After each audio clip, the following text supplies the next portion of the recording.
നല്ല ഫ്ലേവേർഡ് ആയിട്ടുള്ള ഫിഷ് ബിരിയാണിയാണ് കേട്ടോ ഇന്ന് ഉണ്ടാക്കാൻ പോകുന്നത്. ചൂര മീൻ വച്ചിട്ടാണ് കേട്ടോ നമ്മളിന്ന് ബിരിയാണി ഉണ്ടാക്കാൻ പോകുന്നത്. എല്ലാം ഫ്രൈ ചെയ്തെടുക്കുന്നുണ്ട്. ഫ്രൈ ചെയ്ത് എടുത്തതിന് ശേഷം ബാക്കി ഓയിലിൽ പട്ട, ഏലക്ക, ഗ്രാമ്പു, പെരിഞ്ചീരകം എന്നിവ ചേർത്ത് മൂപ്പിച്ചെടുക്കാം. അതിനുശേഷം സവാളയിൽ ഉപ്പും കൂടി ഇട്ട് നന്നായിട്ട് വഴറ്റിയെടുക്കാം. നെച്ചോറ് ഉണ്ടാക്കാൻ വേണ്ടിയിട്ടുള്ള ഓയിലിൽ മീനിൻ്റെ ബാക്കിയുള്ള പാർട്സ് മുള്ളും തലയൊക്കെ ഇട്ടിട്ട് ഫ്രൈ ചെയ്തെടുക്കാം അടച്ചു വെച്ച്. നന്നായി വഴറ്റിയെടുത്ത് സവാളയിലേക്ക് തക്കാളിയും ജിഞ്ചർ ഗാർലിക് പേസ്റ്റ് ഇട്ട് നല്ലപോലെ വേവിച്ചെടുക്കാം. ചോറിന് വേണ്ടി അപ്പുറത്ത് അടുപ്പി വെച്ചിരുന്നില്ല, അതിലേക്ക് ആവശ്യത്തിന് വെള്ളം ഒഴിച്ചു കൊടുക്കാം. തക്കാളിയെല്ലാം നല്ലപോലെ വെന്ത് വന്നിട്ടുണ്ട്. ഇതിൽ പച്ചമുളകും കൂടെ ചേർത്തെടുത്ത് ബാക്കി മസാലയും ചേർക്കാം. മെയിനായിട്ട് ഫിഷ് മസാലയാണ് ചേർത്ത് കൊടുത്തത്. ബാക്കി മഞ്ഞൾപ്പൊടി, മല്ലിപ്പൊടി, പെരിഞ്ചീരകപ്പൊടി, മുളക് പൊടി എന്നിവ ചേർത്ത് കൊടുക്കാം.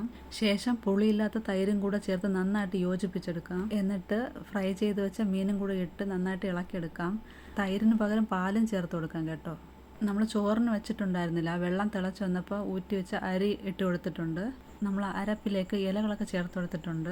ചോറ് വെന്ത് വന്നതിന് ശേഷം അതിലുള്ള തലയും മുള്ളൊക്കെ എടുത്ത് മാറ്റുന്നുണ്ട്. ഇങ്ങനെ ചെയ്യുമ്പോഴത്തേക്കും ചോറിൽ നല്ലോണം മീനിൻ്റെ ഫ്ലേവർ ഇറങ്ങും. ഇത് നമുക്ക് ചോറ് സെറ്റ് ചെയ്തെടുക്കാം സാധാരണ ചെയ്യും പോലെ തന്നെ. ഇതിൻ്റെ കൂടെ കുറച്ച് ഗരം മസാലയും കൂടെ ചേർക്കുന്നുണ്ട്. അപ്പോൾ ഫിഷ് ബിരിയാണി ഇതുപോലെ ആരും ട്രൈ ചെയ്തിട്ടില്ലെങ്കിൽ ഒന്ന് ട്രൈ ചെയ്ത് നോക്കൂ കേട്ടോ. അടിപൊളി ടേസ്റ്റാണ്, നല്ല ഫ്ലേവറാണ് മീനിൻ്റെ.